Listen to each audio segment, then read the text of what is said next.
Luciani était la meilleure marraine. Vraiment, j'ai pas peur de vous le dire. Elle était incroyable. Et en fait, comme Vita, d'ailleurs, Vita était aussi super bien.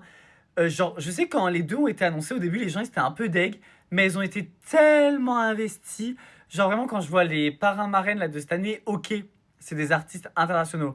Genre, vous vous souvenez de James Blunt, on l'a jamais vu. Là, on a Ed Sheeran, il est sympa, il est mignon, haha hihi. On a Charlotte Cardin, pareil, mignonne, haha hihi, elle est venue pour les évaluations. Mais ce que j'adorais avec Lara Luciani et avec Vita, c'est je pense que c'est des gens qui vivent déjà en Ile-de-France. Donc, c'est des gens qui étaient peut-être beaucoup plus disponibles.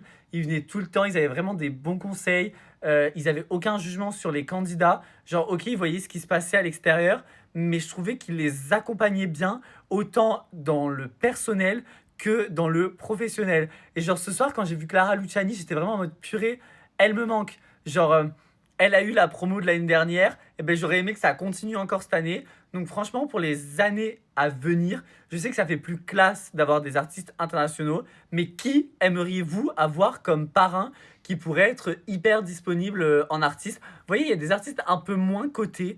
Genre, je pense à Maëlle, par exemple. Maëlle, ok, elle est moins cotée, mais elle a quand même gagné une émission comme The Voice, donc c'est un peu la même chose, c'est du divertissement sur TF1.